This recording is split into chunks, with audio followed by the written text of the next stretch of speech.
तुम्ही लोकांना चांगलं बोला, लोक तुम्हाला चांगलं बोलतील. तसं तुम्ही दुसऱ्याच्या दुःखामध्ये दुःख मानायला शिका, तेव्हा लोक तुमच्या दुःखामध्ये दुःख मानतील. तुम्ही दुसऱ्याच्या सुखामध्ये सुख मानायला शिका, तेव्हा लोक तुमच्या सुखामध्ये सुख मानतील. म्हणून पहिला वर्ग जळजळणारा त्याचा विचार करायचा नाही, दुसरा वर्ग आहे हळहळणारा. आज प्रत्येक व्यक्ती प्रत्येकाच्या दुःखानं दुःखी. महाराज असा माणूसच नाहीये की तो दुःखी नाहीये. आता खरं सांगा बरं, एवढ्या सोयाबीन हाताशी आलेल्या आहे, तोंडाशी घास आलेला आहे, पावसाची काय गरज हो? काही गरज नाही सध्या पावसाची. धरणं वगैरे विहिरी वगैरे सगळं चांगलं भरलेलं आहे, आता पावसाची गरज नाही. पण ज्याची गरज नाही तो आल्याशिवाय राहत. जीवनाचं गणितच असं आहे, प्रत्येकाला सुख हवंय ते मिळत नाही, आणि दुःख कोणालाच नको ते भेटल्याशिवाय राहत नाहीये. प्रत्येक मनुष्य दुःखी आहे. भलेही जे दुःख मला आहे ते तुम्हाला नाहीये, जे दुःख मला आहे ते तुम्हाला नाही, जे तुम्हाला आहे ते मला नाही. पण प्रत्येकाला कोणतं कोणतं दुःख निश्चित आहे. प्रत्येकाच्या दुःखाचं कारण भिन्न भिन्न आहे, पण जगातल्या प्रत्येक माणसाला कोणतं कोणतं दुःख आहे. राजा दुखिया प्रजा दुखिया हो, दुखिया दिन बैरागी. तुम्हाला असं वाटतं महाराष्ट्रातले राज्य सुखी आहे?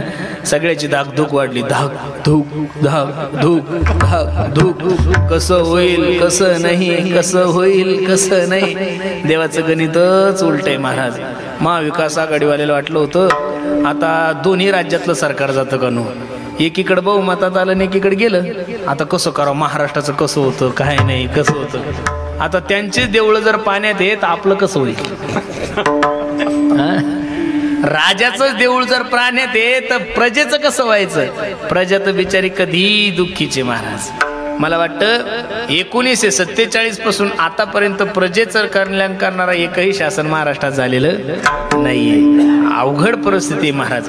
आणि बिचारा शेतकऱ्याचं तर नशीब एवढं खराब आहे, ज्या वर्षी उत्पन्न चांगलं असतं त्या वर्षी भाव कमी असतो, ज्या वर्षी भाव चांगला असतो त्या वर्षी उत्पन्न कमी होतं. कधी कधी भावही चांगला उत्पन्नही चांगलं, पण पाऊस काही येऊ देत नाही. उलट जिकून तिकून पहा, कोरोना आला तरी शेतकरीच मारणार, ओला दुष्काळ आला तरी शेतकरीच मारणार, आणि कोरडा आला तरी शेतकरीच मारणार. वास्तविक या देशाला कृषी प्रधान देश मानलं जातं. कोणता देश मानलं जातं? हा पुढारी प्रधान देश नाही, बिल्डर प्रधान देश नाही, उद्योगपती प्रधान देश नाही, युरोप बिल्डर देश नाहीये. हा देश कोणता आहे? कृषी प्रधान आहे. ज्या देशामध्ये कृषी प्रधान म्हणलं जातं त्या देशातला सगळ्यात जास्त दुःखी प्राणी जर कोणता असेल तर कृषी आहे. विठ्ठल विठ्ठल.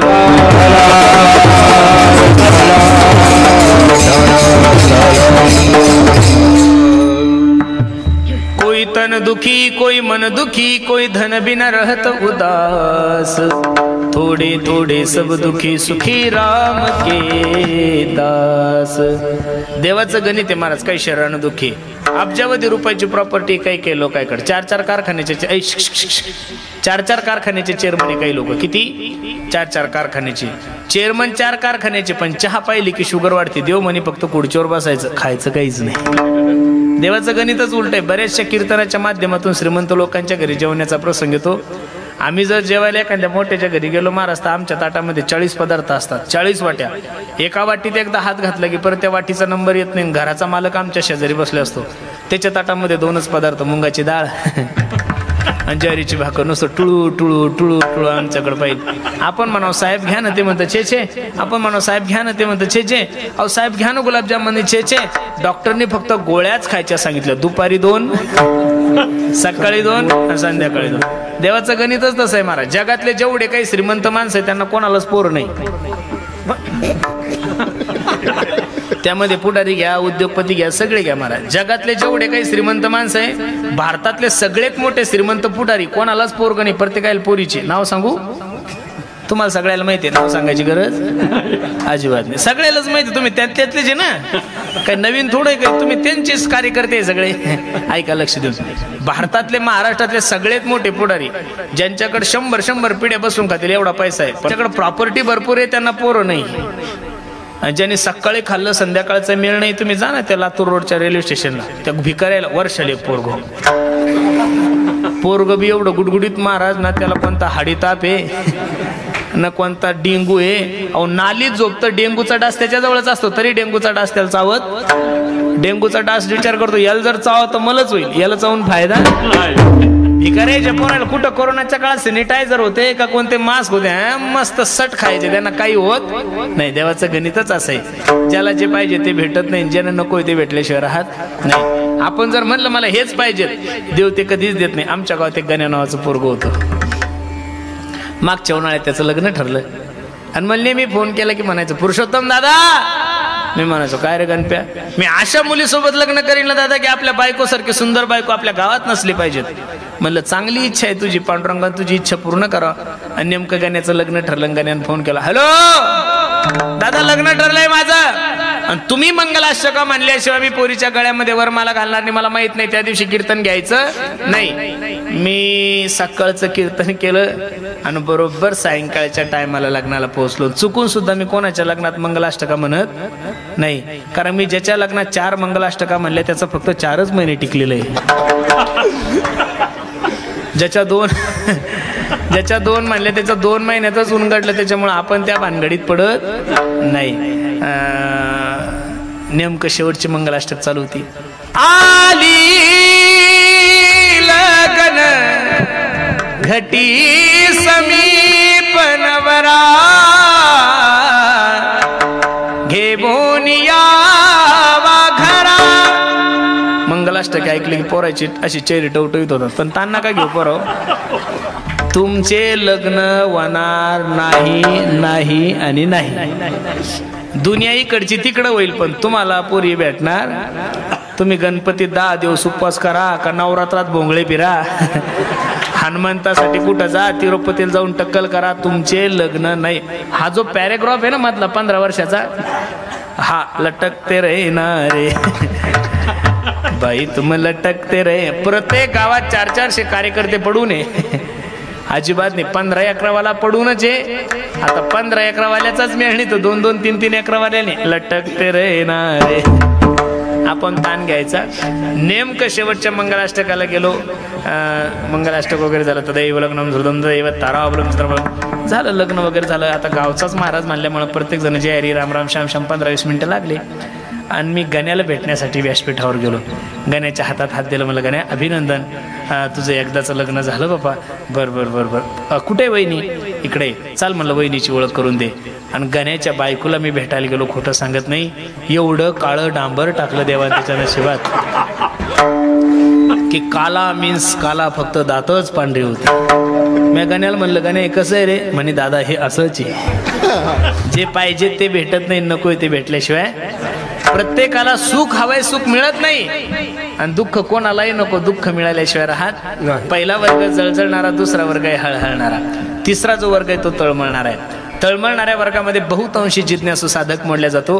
त्या साधकाचं वर्णन करत असताना महाराज सांगतात, नित्य नूतन त्याला भगवंताच्या भेटीची अपेक्षा. नाटाच्या अभंगामध्ये तुकोबाराय सांगतात, ऐसी चिंता करी सदा सर्व काळ, रात्रंदिवस हेची तळमळ, तुका मने नाही आपुले बळ, जेने फळ पावेन निश्चयेसी, काही हे खंड येईल कर्म, परुषतील धर्मा धर्म, कासयाने कळेल हे वर्म, म्हणून श्रम वाटत से.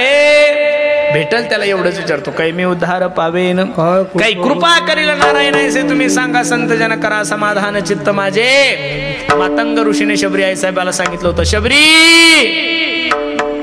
हे शबरी, तुझी सेवा पाहून, तुझी भक्ती पाहून मी प्रसन्न आहे ग, काळजी करू नको, जगाचा मालक तुला भेट देणार आहे. त्या दिवसापासून 14 वर्ष वाट पाहिली महाराज. किती वर्ष वाट पाहिली? 14 वर्ष. शबरी माता म्हणायची, बगिया में जाऊगी मैं, कलिया चून लाऊगी, हार बनाऊगी मैं, गले पहनाऊगी, पूजा के थाली में चंदन होगा, मेरे प्यारे नैनों का आवन होगा. 12 नाही 14 वर्ष वाट पाहिली. त्यावेळी जगाच्या मालकाची कृपा झाली. परमार्थासाठी काहीतरी कालावधी घालावा लागेल का नाही महाराज? तुम्हाला तर असं वाटतं 9 दिवस उपवास केलं म्हणजे देवी आपल्या घरी चालणच राहिली पाहिजे. एवढं सोपं नाही हो महाराज. तुमच्या लक्षात फक्त एवढंच प्रमाण आहे, तुका म्हणे सोपे आहे सर्वा अरे पण खाली खुटी टोकलेली तुकोबराने शहाणा तो धनी. जे जगद्गुरु तुकोबराय सोपं सांगतात त्या तुकोबरायचा गाथ्यामध्ये दुसरा अभंग पहा ना. भक्ती तो कठीण शूळावरील निवडे तो बळी विरळा, जेथे पाहे तेथे देखीचा पर्वत पाया विन भिंत तातडीची. म्हणून परमार्थ तुम्ही समजता तेवढा सोपा नाही गड्यांनो. परमार्थात काहीतरी कालावधी गेला पाहिजे. आपण परमार्थ सुद्धा देखाव्याने करतो महाराज. शनिवारच्या दिवशी जर मारुतीराया नारळ फोडायला गेलो आणि ते नारळ जर कच्च निघलं एकदम गोड तर एवढा तुकडा ठेवतो मारुतीरायाला. ते बिचाऱ्याच्या दाढीतही बसत नाही ते.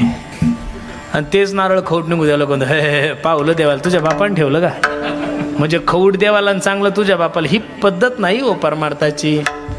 मनी नाही भाव मने देवा मला पाव, मनी नाही भाव मने देवा मला पाव, देव अशाने पावय नाही रे, देव बाजारचा भाजीपाला नाही रे.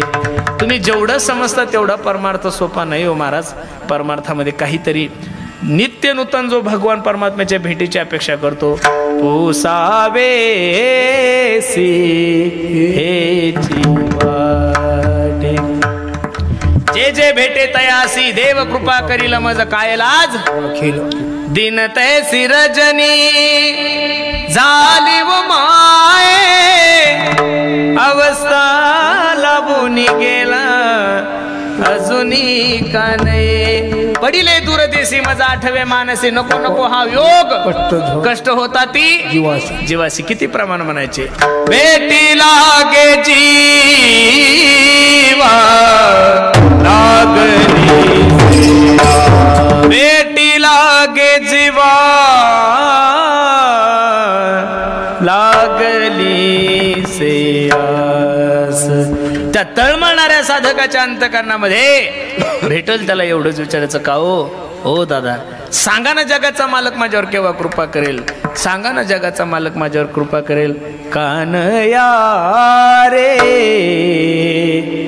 जग जेठी, कान या रे जग जेठी, देई भेटी एक वेळा, कान या रे जग जेठी. एवढी तळमळ साधू संतांच्या भगवंताच्या विषय अंतकरणामध्ये पाहिजेत तेव्हा त्याला तळमळणारा म्हणतात. कोणता म्हणतात?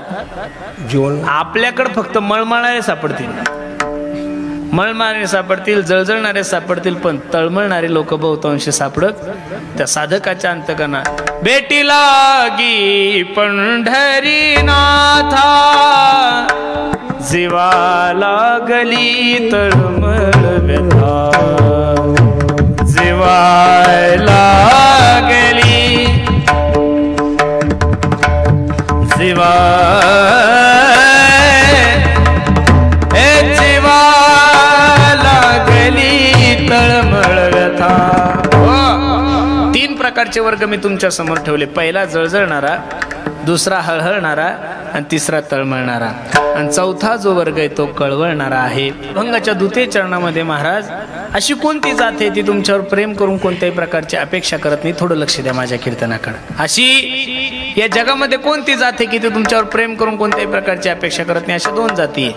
एक पहिली जात आहे देवाची आणि दुसरी जात आहे संताची. भगवंत आणि संत हे 2 व्यक्ती असे की ते तुमच्यावर प्रेम करून कोणत्याही प्रकारची अपेक्षा करत नाही. काय केलंय देवासाठी आपण? आता पितृपक्ष झालाय आपला, बरोबर आहे का नाही?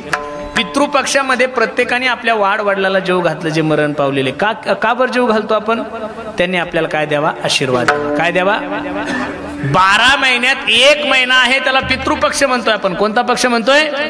त्या पितृपक्षामध्ये आपण आपले जे वडील गेलेले त्यांना सुंदर असं जेवू घालतोय, त्यांना नैवेद्य दाखवतो. का? त्यांनी तुम्हाला आणि मला आशीर्वाद द्यावा. संपलं माझं उदाहरण. तुमचा नेता तुमच्यावर खुश व्हायच्यासाठी त्याचा कार्यकर्ता त्याच्या पुढं पुढं करतो, त्याचे बॅनर लावतो, त्याचे हुदो हुदो करतो, त्याच्यासाठी कार्यक्रम ठेवतो का नाही? काय कारण आहे? तुमचा नेता तुमच्यावर काय राहावं? खुश राहावं. त्या नेत्याने तुम्हाला 2-4 कामं द्या. याच्यापेक्षा दुसरी काय अपेक्षा आहे तुमच्याकडून? मग नेता खुश व्हायच्यासाठी त्याचा कार्यकर्ता पुढं पुढं करतोय त्याच्या. तुमचे पित्र तुमच्यावर खुश व्हायच्यासाठी पितृपक्षामध्ये तुम्ही त्याला जेवू घालताय. ज्या विश्व मालकाने तुम्हाला या विश्वामध्ये जन्माला घातलंय त्यानं तुमच्याने माझ्यावर खुश व्हायच्यासाठी तुम्ही काय केलं मी काय केलंय. जेने हा जीव दिला दान दयाचे करीन चिंतन जग जीवन नारायण गाईन गुण तयाचे. ज्या विश्व मालकाने तुम्हाला या विश्वामध्ये जन्माला घातलाय, ज्या भगवंताने तुम्हाला या मृत्यू लोकामध्ये जन्माला घातलंय त्याच्या बदल्यात तुम्ही त्याला काय दिलं काहीच दिलं नाही. माझे लक्ष देऊन कीर्तन ऐका. अरे कोणत्याच प्रकारची अपेक्षा न ठेवता तुमच्यावर प्रेम करणारी जाते. एवढा सुंदर नरदे तुम्हाला आणि मला दिलाय, काय केलं याच्या बदल्यात तुम्ही खरं सांगा. लाईट बिल जर नाही भरलं तर मीटर कट होतं का नाही हो. हा MSEBीचा नियम आहे. नळपट्टी जर नाही भरली तर नळ बंद होतो, हा ग्रामपंचायतचा नियम आहे का नाही. मग एवढा सुंदर पाऊस पडला, तुमचे धरणं भरले, विहिरी भरल्या, सगळे कट्टे भरले, एकदम सुंदर तुमच्या पिण्याची व्यवस्था केली मे महिन्यापर्यंत पाण्यानं. आतापर्यंत मेघराजाने तुम्हाला नळपट्टी पाठवली का. सकाळी 6:30 वाजता सूर्य उगवतो, संध्याकाळी 5:30 वाजता सूर्य मावळतो. आतापर्यंत सूर्याने कधी कोणाला लाईट बिल पाठवलं का. अरे मग ज्यानं फुकट दिलं त्याचा थोडा तर विचार केला पाहिजेत का नाही महाराज. त्याच्यासाठी थोडा वेळ आपण द्यायलाच पाहिजेत. जर नाही तुम्ही त्याच्यासाठी वेळ दिला तर तो तुमच्यासाठी कसा वेळ देईल म्हणून कोणत्याही प्रकारची अपेक्षा साधू संत तुमच्या करत नाही आणि देव तर करतच नाही महाराज. मी नेहमी सांगतोय, एका माणसाची डोक्याची सीर ब्लॉकेज झाली, थोडा विको देता याला. एका माणसाची डोक्याची सीर ब्लॉकेज झाली. लातूरच्या सगळ्यात मोठ्या महागड्या हॉस्पिटलमध्ये त्याला भरती केलं. 2-4 तास ऑपरेशन झालं. ऑपरेशन थिएटरच्या बाहेर ज्यावेळेस त्याला काढलं त्यावेळेस डॉक्टरने बिल 15 लाख रुपये काढलं होतं. माळकरी म्हातारा होता, जुना म्हातारा होता, 70-80 वर्षाचं वय होतं. ते 15 लाखाचं बिल पाहिल्यानंतर म्हातारा जोऱ्या जोऱ्यात रडायला लागलं. माळकरी होता डॉक्टरला दया आली.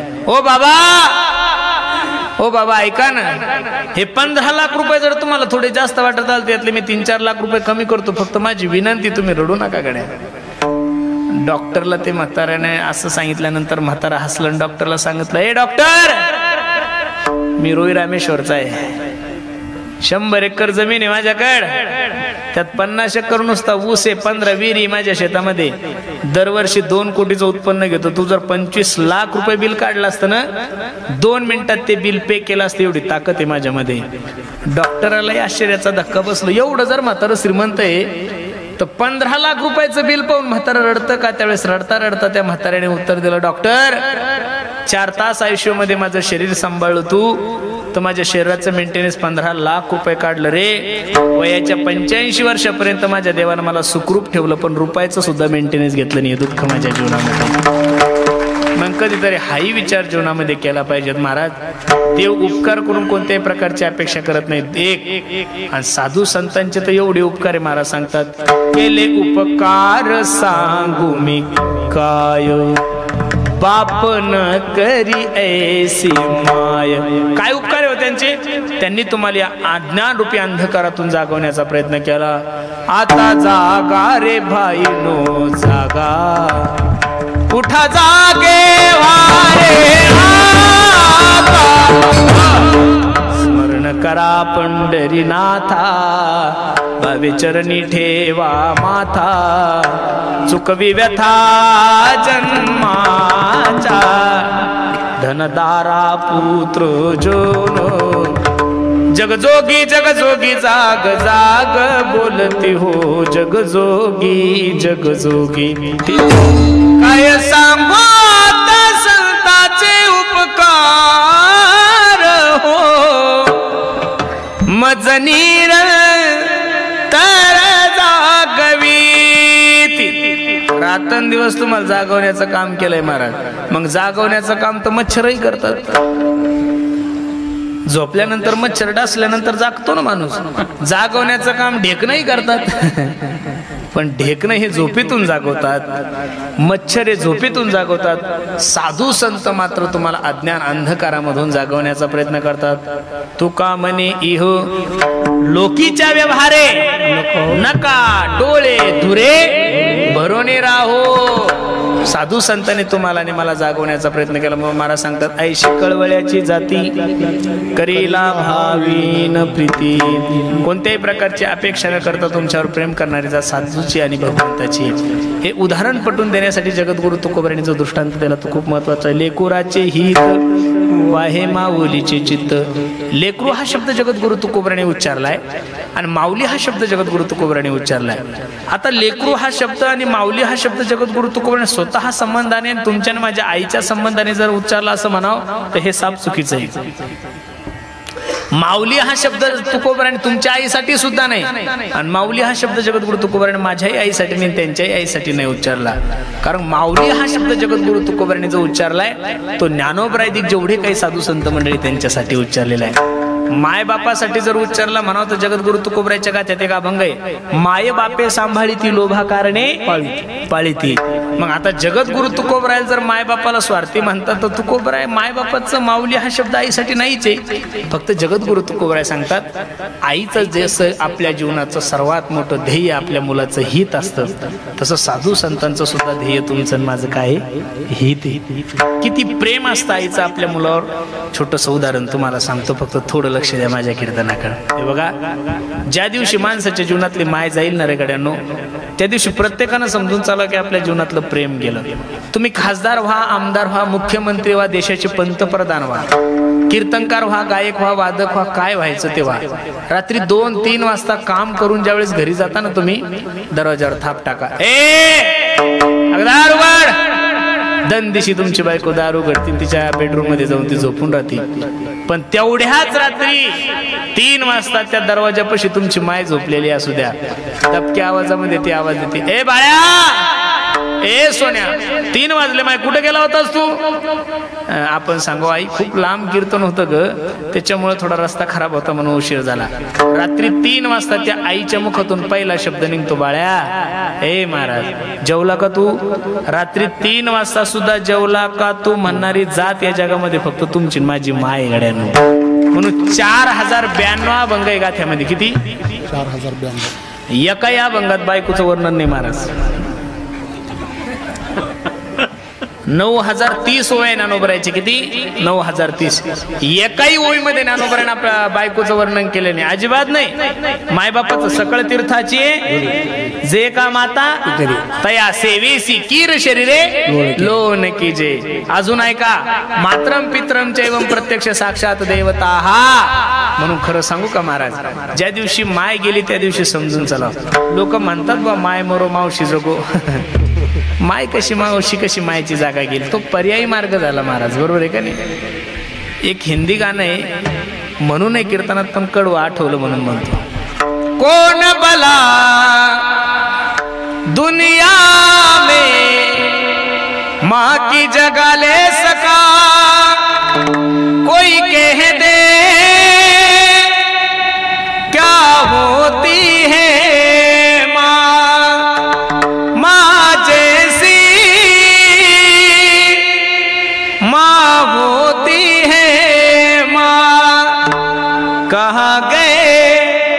ममता भरे दिन, कैसे कोई जिए माँ तेरे बिन, ओ माँ तुझे ढूंढूं मैं कहाँ,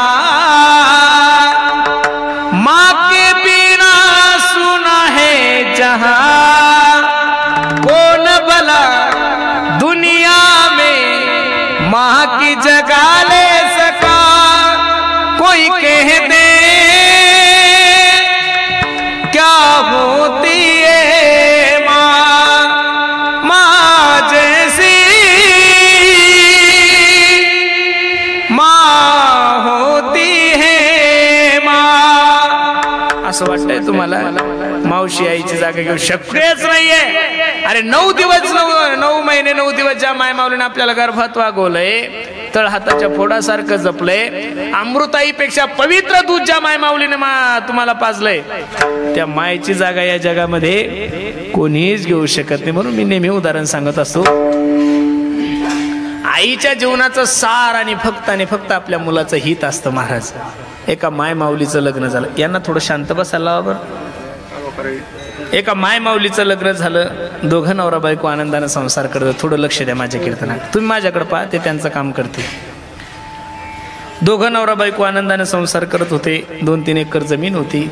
कबाड कष्ट करायचे. 2-3 वर्ष ओलांडल्यानंतर सोन्यासारखं लेकरू झालं तिला. आणि हॉस्पिटलमधून नवऱ्याला फोन केला, मालक, हो मालक, ऐकलं का? अहो मुलगा झालाय तुम्हाला. एवढा आनंद झाला. शेतामध्ये बारी धरत होता. शेतातून बारी धरता धरता टू व्हीलरला किक मारली, गाडी लातूरला घेऊन गेला. कशासाठी? इतक्या वर्षानंतर मुलगा झालाय. अख्ख्या रोई सोमनाथाला आपण काय करू, पेढे वाटू. 4-5 किलो पेढे रस्त्याने घेऊन येत असताना एका भरधाव ट्रकवाल्याने त्याला उडवलंय. रक्ताच्या थारोळ्यामध्ये माणूस खाली पडलेला आहे. पाणी पाणी करतोय, पण कोणी बघितलंच नाही. बघता बघता गतप्राण झाला. ही बातमी सगळ्या परिसरात कळाली की माणूस गेलाय, माणूस गेलाय, माणूस गेलाय.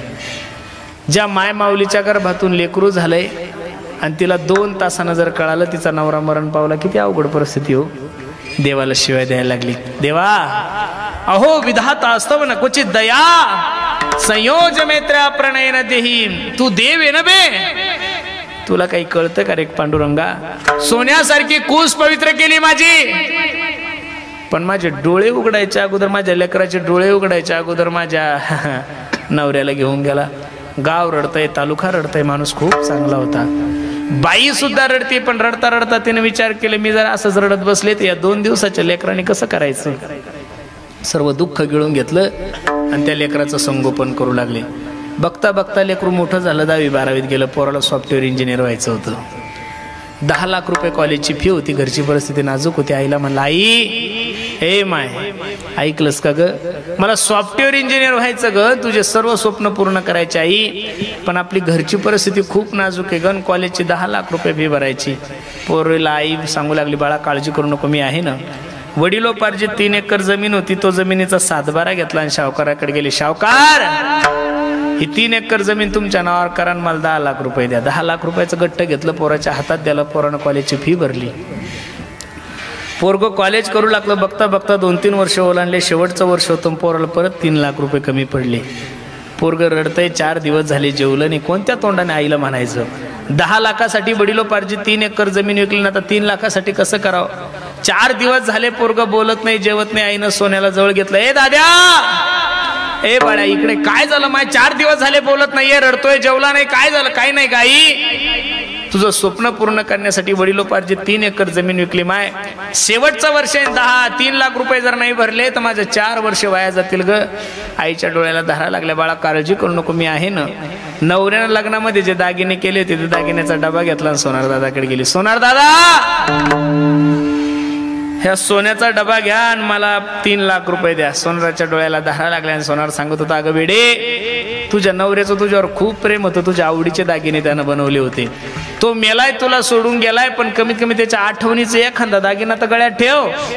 बाईच्या डोळ्याला धारा लागल्या आणि रडता रडता सोनार दादाला सांगते, सोनार दादा, माझ्या जीवनातला सगळ्यात मोठा दागिना माझा नवरा मला सोडून गेला. या दागिन्याचं मी काय करू?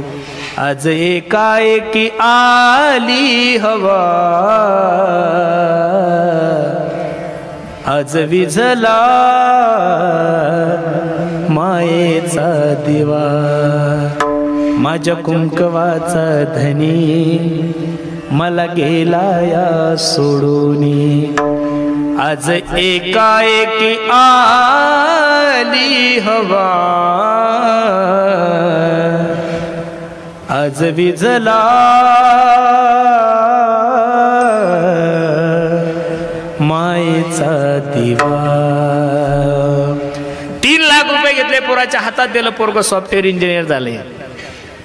प्रमाणपत्र पोराच्या हातात पडल्यानंतर पोराच्या डोळ्याला धारा लागल्या. आईला फोन केला, ए माय, ए आई, तुझ्या आशीर्वादाने मी इंजिनियर झालो ग. खूप कष्ट केले ग माय तू माझ्यासाठी. मला माहिती आई, माझं शिक्षण होईपर्यंत मला कधीच तू जुन्या ड्रेसवर शाळेत पाठवलं नाही आणि माझं कॉलेज होईपर्यंत तू कधीच नवी साडी अंगावर घातली नाही ग. तू शिळ्या भाकरी खाल्ल्या पण मला ताजा डबा दिला. हे बघ माय, या माझ्या अंगावरची कातडी काढली, त्याची चप्पल जरी शिवली तरी मी तुझ्या उपकारातून ऋणी नाही होऊ शकत. पण आई ऐक ना, आजपर्यंत तू कष्ट केले, पण आता मी काम करणार आणि तू आराम करायचा. ज्या कॉलेजमध्ये मुलगा राहत होता त्याच कॉलेजमध्ये त्यांच्या नातेवाईकाची मुलगी होती, दोघांचं लग्न झालं. तिलाही 3 लाख रुपये पेमेंट आणि यालाही 3 लाख रुपये पेमेंट. एवढी सेवा करत होती आईची, एवढी सेवा करत होती की आईला पलंगावून खाली उतरायची सुद्धा गरज पडत नव्हती, एवढं प्रेम होतं. बघता बघता आईचं वय 75 वर्षात झालं ना आईचं दुर्भाग्य असायला एक रोग लागला, त्या रोगाचं नाव होतं टीबी. दिवसभर म्हातारीला काही होत नव्हतं, पण सायंकाळ झाली की म्हातारीला खोकला यायचा. एवढ्या जोऱ्यानं खोकलायची म्हातारी अख्खी कॉलनी त्रस्त झाली होती. यांना अनेक MD डॉक्टरांना दाखवलं, MBBS डॉक्टरांना दाखवलं, आयुर्वेदावाल्यांना दाखवलं, पण कुणच फरक पडत नव्हता. 6-7 वर्ष झाले, 2-4 लेकरं झाले. आणि एक दिवस बायकोने याला आवाज दिला, ओ मालक इकडे या. हा गेला. काय 7 वर्ष झाले मी तुमच्या आईची सेवा करते, दिवसभर ऑफिसला काम करावं लागतं, संध्याकाळी थोडं लेकराकडे बघावं, जेवण आराम करावं, मला तुमची आई रात्रभर खोकलत बसते. बघा आता मला हा त्रास सहन होत नाही, एक तर घरामध्ये मी राहील किंवा तुमची आई. डसा रडायला लागलं पोरगण, बायकोच्या पाया पडता, ग वेडे मी 2 दिवसाचा असताना माझा बाप मरण पावलाय का. काय म्हणलं पोरग, ए वेडे ऐक, मी 2 दिवसाचा असताना माझा बाप मरण पावला, त्या दिवसापासून आतापर्यंत माझ्या आईने मला कधी बापाची कमी नाही पडू दिली ग. जास्त दिवस नाही जगणार. मी डॉक्टरांना विचारलंय 1.5 ते 2 वर्ष माझ्या आईचं आयुष्य आहे ग, आणि अशा अवस्थेमध्ये जर मी माझ्या आईला सोडून दिलं तर मला ब्रह्मपातक लागल ग, तिला माझ्याशिवाय कोणीच नाहीये. आईविषयी लेकराचं प्रेम पाहिल्यानंतर बायकोला राग आला. एवढं जर प्रेम तुमचं तुमच्या आईवर आहे, सांभाळा तुमच्या आईला, मी घर सोडून चालले. पोराला एकीकडे माय झाली, एकीकडे बायको झाली, 2 लेकरं पाहायचे, कसं करावं काय करावं. पोरग मध्यरात्री 10 वाजता आईच्या रूम मध्ये गेलं, आईच्या दरवाजाला थाप टाकला, ए आई दार उघड. आईने दार उघडलं. काय रे सोन्या, काय नाही ग आई, चाल मी तुला काशीला घेऊन जातो म्हणून पोरानं आईचा हात धरला आणि एका घनदाट जंगलामध्ये पोरगा आईला घेऊन चाललाय. अंधाराची रात्र आहे, अमावस्याची रात्र आहे, काळा कुट्टा अंधार आहे. ज्या रस्त्याने चालले होते त्या रस्त्यात एवढी झाडी दाट होती, झाडाची पालवी खाली लोंबलेली होती. आई झाडाचा पाला तोडायची, खाली टाकायची, पाला तोडायची, खाली टाकायची. मध्य जंगलामध्ये गेल्यानंतर पोरगा आईला म्हणता, आई 10 मिनिटं इथं बैस, मी आलोच. आईला कळलं आता पोरग आता गेलं की परत येणार नाही. आईना हंबरडा फोडला, लेकराला आवाज द्याला, ए सोन्या, ए दादा इकडे ये. 9 महिने 9 दिवस तुला या गर्भात वागवलंय रे मी, तळ हाताच्या फोडासारखं जपलं. सोन्या माझं तुझ्यावर किती प्रेम होतं एका वाक्यात सांगू का तुला. मी लहानपणी जर तू लहान असताना मी जर किचन मध्ये काम करत असेल, तू जर बैठकीत खेळत असेल ना पोरा, तुझ्या रडण्याचा आवाज जर माझ्या कानावर आला ना पोरा, तर माझ्या स्तनामधून दूध येत होतं रे, एवढं प्रेम करत होते मी तुझ्या. मला कळलंय तुला माझी अडचण झाली, आनंदानं घरी जा. माझ्या सुनबाईला जीवला, माझ्या नातवंडाला जीवला. फक्त माझी विनंती पोरा, मी ज्या रस्त्याने पाला टाकला त्या पाल्यानं घरी जा, म्हणजे तुला रस्ता सापडल. संपलं माझं उदाहरण. कीर्तनाकडे या. ज्या मुलाने आपल्या आईला मृत्यूच्या दारात सोडलंय, ज्या मुलाने आपल्या आईला मृत्यूच्या मुखात सोडले, तरी सुद्धा ती आई आपल्या मुलाचा हिताचाच विचार करते. म्हणून तुकोबारायला म्हणावं लागलं, लेकुराचे हित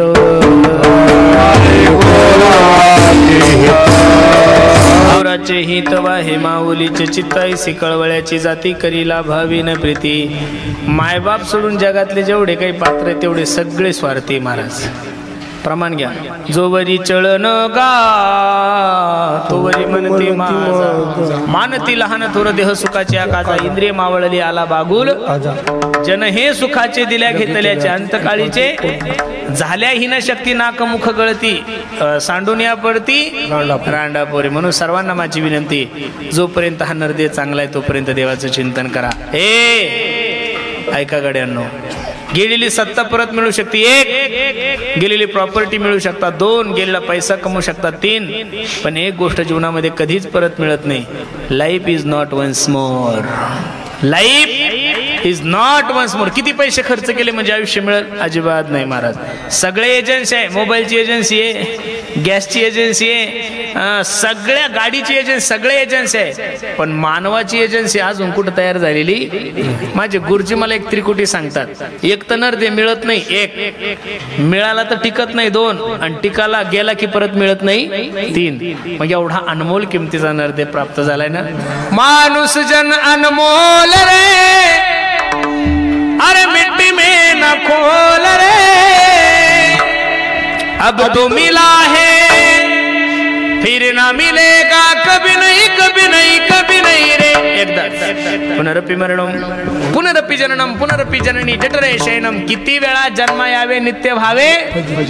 आंधळ्याच्या हातात कावळा सापडावा. आंधळ्याच्या हातात काय सापडावा. कावळा सापडावा. आंधळा माणूस आहे आणि त्याला कावळा कधी सापडेल का हो. नाही सापडत ना. बंद करा बंद करा. आंधळ्याच्या हातात कावळा सापडावा तसा नरदेव सापडलाय तुम्हाला आणि मला. एका राजाने गावात दौंडी दिली. ऐका ऐका, जो कोणी कावळा पकडल त्याला 50,000 रुपये बक्षीस दिल्या जाईल. आता डोळेवाल्यांनी विचार केला कावळा काही पकडायची गोष्ट आहे का. 10 किरेवी दिलंच मोठ्या मुश्किलीने सापडतो. ते बी एखादा पुण्यवान असला तर ठीक, नाही तर लोक कंटाळून जातात. पण नैवेद्य खायला काही कावळा येत नाही. एक आंधळ सकाळी सकाळी गंगेच्या स्नानावर गेलं, देवाचं चिंतन करू लागलं. गंगेला पाणी अर्पण करत असताना असे हात वर केले आणि त्याच्या हातात कावळा सापडला. एवढा आनंद झाला त्या आंधळ्याला. अरा कावळा सापडला कावळा सापडला कावळा सापडला. आंधळ विचार करू लागला असे जर संध्याकाळपर्यंत 3-4 कावळे सापडले तर 1.5 लाख रुपयाचा धंदा होतो आपला. परत आपल्याला भीक मागायचं काम नाही. मग त्या आंधळ्यानं काय केलं माझ्याकडे पहा. त्या आंधळ्यानं काय केलं, पहिला कावळा घेतला आणि बगलात ठेवला. कुठं ठेवला. कुठं ठेवला. बगलात ठेवला. आणि दुसरा कावळा पकडण्यासाठी आंधळ्यानं हात वर केले. काय केले. होता तो पळून गेला. होता तो. आता किती चातुर्मास केले म्हणजे आंधळ्या कावळा सापडेल का. तसं अनेक एक योनी कोटी कोटी फेरा मग लागे वारा मनुष्य देहाचा. मग एवढा सुंदर नरदे जर तुमच्याने माझ्या जीवनात प्राप्त झालाय ना, माझी सर्वांना विनंती मायबाप बाकीच्या गोष्टी सोडून द्या. भगवंतासाठी वेळ काढा. जिंदगी जब तक रहेगी फुर्सत ना होगी काम से. अरे कुछ समय ऐसा निकालो प्रेम करो भगवान से. 2 पावलं तर त्याच्यासाठी चाला, तो 10 पावलं चालल. याद आएगी उनको कभी ना कभी, कृष्ण दर्शन तो देंगे कभी ना कभी. ऐसा विश्वास मन में जगाते चलो, कृष्ण गोविंद गोपाल गाते चलो. काम करते चलो नाम जपते चलो, हर समय कृष्ण का ध्यान करते चलो. कृष्ण गोविंद गोपाल गाते चलो. माय बाप रात्रंदिवस त्या भगवंताचं चिंतन करा. बाकीच्या सगळ्या गोष्टी विसरल्या तरी चालतात. देव विसरू देऊ नका. आता अवघड वातावरण झालंय. माणसाला मरण्यासाठी म्हातार व्हायची गरज राहिली. आता हे म्हातारे कोतारे दिसतात ना तुम्हाला, हे मेल्यानंतर परत म्हातारे पाहायलाच भेटणार नाही आपल्याला. 50च्या पुढं कोणी जगणार नाही. आता अवघड झालंय महाराज. तुम्ही थोडा विचार केला कशा नाही माणूस मारायला लागलं. जे चहा पित नाही त्याला शुगर होती. जे कधीच मसाल्याचं खात नाही त्याला मूळव्याध होतं. आणि जेवढे काही कॅन्सर होण्याचे परिणाम आहे लक्ष देऊन ऐका. सर्वे डॉक्टरांचा आतापर्यंत जेवढे कॅन्सर झाले तेवढे निर्व्यसनी लोकांना झाले. व्यसनी लोकांना कॅन्सर होत. जे तंबाखू खात नाही, जे बिड्या पित नाही, जे काहीच करत नाही त्याला कॅन्सर होतो. आणि कॅन्सरचं प्रमाण सर्वात जास्त महिलांमध्ये वाढलंय महाराज. कोणता रोग कोणत्या रूपाने कधी तुमच्या घरी येईल काही सांगता येत नाही. तुम्ही जे खाताय ते फळं खातच नाहीये. तुम्ही जे खाताय तो भाजीपाला खातच नाही. तुम्ही विष पेताय. काय पेताय. विष खाताय. अरे रात्री कच्चे असणारे केळे सकाळी पिवळे धमक होतात. टरबूज लाल व्हायच्यासाठी इंजेक्शन आहे. अजून तुम्ही सगळं इंजेक्शनावरच चाललंय ना महाराज. पूर्वीच्या लोकांचं आणि आताच्या लोकांचं फरक आहे. म्हणून कोणता माणूस कधी मरेल काही सांगता येत नाही. ते जाण्याच्या अगोदर प्रत्येकाने देवाचं चिंतन करा.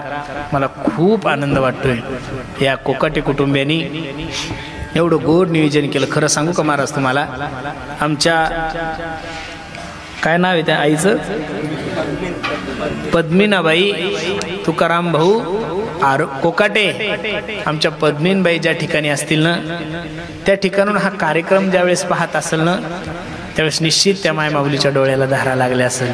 तीही विचार करत असेल किती भाग्यवान कोश आहे माझी, किती भाग्यवान माय आहे मी, की मी जिवंत असताना सुद्धा, रोग झाल्यानंतर सुद्धा, एवढी मोठी वेदना असताना सुद्धा लेकरांनी खर्च केला. आणि मी गेल्यानंतर सुद्धा माझ्या लेकरांनी खूप काही खर्च केला. मी खरं सांगू का महाराज, जीवनामध्ये तुम्हाला देवाचा आशीर्वाद नाही घेता आला तरी चालेल, एखाद्या साधू संतांचा आशीर्वाद घेता नाही आला तरी चालेल, पण जीवनामध्ये आईच्या आशीर्वादाशिवाय मरू नका बरं तुम्ही. ही वस्तुस्थिती. आईचा आशीर्वाद असला की जीवनामध्ये कोणत्याच गोष्टीची कमी नाहीये. आमच्या आई साहेब ज्या ठिकाणी असेल त्या ठिकाणून हे सुंदर वातावरण, गायक वादक महाराज मंडळी सगळं पाहत असेल तर ती मायमाऊली सुद्धा जोऱ्या जोऱ्यात रडत असेल आणि विचार करत असेल किती गोड नियोजन माझ्या बाबासाहेबांनी केलंय, किती गोड नियोजन माझ्या बाळासाहेबांनी, आमच्या शंकरदादांनी, आमच्या धनंजय दादांनी किती सुंदर नियोजन केलं. मी नारदाच्या गादीवर सांगतो तुमची आई तुम्हाला भरभरून आशीर्वाद देत असेल. बाकी नाही काही करता आलं तरी चालेल, प्रत्येकानं आपल्या मायबापाची सेवा करा. हा कार्यक्रमच आईच्या संबंधाने. आईचं लेकरावर किती प्रेम असतं एक उदाहरण सांगू तुम्हाला, ऐका गड्यांनो. आईचं लेकरावर जेवढं प्रेम असतं तेवढं कोणाचंच नसतं. एका माय माऊलीचा डोळा खराब झाला. काय झाला? डोळा खराब झाला. रडायला लागली ती. ए दाद्या, ए सोन्या, डोळा खराब झाला रे माझा, काळजी नको करू माय, मी लातूरच्या सगळ्यात मोठ्या महागड्या हॉस्पिटलमध्ये घेऊन जातो आणि तुझ्या डोळ्याचं ऑपरेशन करतो. आई परत रडायला लागली. दादा, लातूरला जाऊन जर डोळा नीट नाही झाला तर काय करशील? मुलगा रडायला लागला ना. आपल्या आईला सांगत होता, आई जर लातूरला नाही नीट झाला तर यावर्षी तुझ्या आशीर्वादाने भरपूर उत्पन्न झालंय ग, मुंबई सारख्या महान शहरामध्ये घेऊन जातो आणि तुझ्या डोळ्याचं ऑपरेशन करतो. आई परत रडायला लागली. दादा, मुंबईला जाऊन जर डोळा नीट नाही झाला तर काय करशील? पोरग रडायला लागलं. नाहीला सांगता, आई तुझ्या आशीर्वादाने 15 एकर जमीन आहे ग, त्यातली 5 एकर जमीन विकतो आहे ना, अमेरिका सारख्या बलाढ्य देशामध्ये तुला घेऊन जातो आणि तुझ्या डोळ्याचं ऑपरेशन करतो. आईच्या डोळ्याला धारा लागली. आई रडायला लागली. रडता रडता पोराला सांगती, पोरा आता ऑपरेशन करायची गरज नाही रे, आता जरी मला यम नेण्यासाठी आला तरी हसत मुखाने मी त्या मरणाचा स्वीकार करेल. का? माझी कूस पवित्र झाली रे, माझ्या कुशीमधून तुझ्यासारखा प्रेम करणारा पोरगा जन्माला आला. आई जोऱ्या जोऱ्यात रडती, पोरगही जोऱ्या जोऱ्यात रडतं. पोरग रडता रडता थांबलं. नाहीला म्हणतो, माय ए माय, तू माझी परीक्षा घेत होतीस का ग माय? हो रे सोन्या, मी तुझी परीक्षा घेत होतो. बघ ना गाई, तुझ्या परीक्षेमध्ये पास झालो ग माय, मी तुझ्यासाठी 5 एकर जमीन विकायला तयार झालो, एवढं प्रेम आहे ग माझं तुझ्यावर. पण आई ऐक ना ग, दुर्दैवानं जर माझा डोळा खराब झाला तर तू माझ्यासाठी काय करशील? बसणारे मंडळी, एवढं उत्तर घेऊन माझं घरी जा, मी समजेल माझं कीर्तन सार्थक झालं. म्हातारी आई होती, रडता रडता पदरानं डोळे पुसले आणि आपल्या लेकराला सांगितलं, सोन्या हे वाघा, तुझा डोळा खराब झाल्यानंतर तुझी आई तुला दवाखान्यात नाही नेणार रे माझ्या सोन्या, माझा डोळा काढून तुझ्या हातात दिली, एवढं प्रेम या जगामध्ये. म्हणून तर मी नेहमी सांगतो, जन्म दिला आईने तुला, उपकार हा मोठा केला, ठेस लागे तुझ्या पायाला, आसू येई तिच्या डोळ्याला. किती गोड वर्णन आहे महाराज. हा बरुणी वासराले चाटती जवा गाय, तवा मले तिच्या मध्ये दिसती माझी माय, हो दिसती माझी माय. आया बया सांगत होत्या होतो जवा ताण, दुष्काळामध्ये मायेचा माझा आटला होता पारा.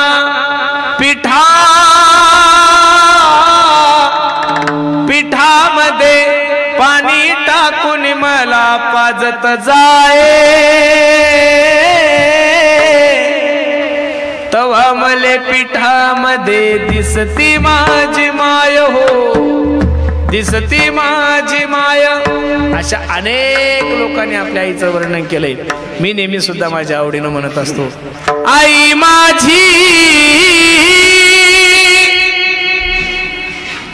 मायेचा सागर हो, दिला तिने जीवनाला आकार. आई वडील माझे थोर, काय सांगू त्यांचे उपकार. जीवनाच्या वाटेवरती किती असतो त्यांचा धार. आई माझी मायेचा सागर, दिला तिने जीवनाला आकार. नभीची चांदणी तू ग, चंद्राची कोर, शीतल तुझी छाया मला हवी जीवनभर, तुझ्या शीतल छायेमध्ये उभ आयुष्य जगेन, आई देवापासी मी ग, आई तुलाच ग मागेन, आई माझी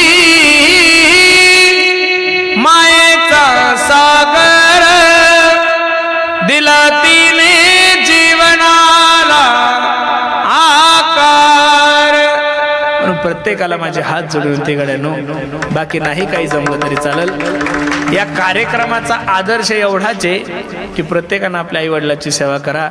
तुम्हाला सुद्धा वाईट वाटत असेल, अरे 1 गुंठा जमीन नसताना सुद्धा त्या पोराने एवढा मोठा कार्यक्रम केलाय महाराज, विशेष आहे का नाही? 1 गुंठा जमीन नाहीये, सो कर्तृत्वावर छोटा मोठा व्यवसाय करायचा ना, जेवढं मोठं नियोजन आमच्या बाबासाहेब दादांनी, बाळासाहेब दादांनी, आमच्या शंकर दादांनी, आमच्या धनंजय दादांनी, आमच्या शिवाजी भाऊनी एवढं गोड नियोजन केलं, द्यावे तेवढे धन्यवाद आहे.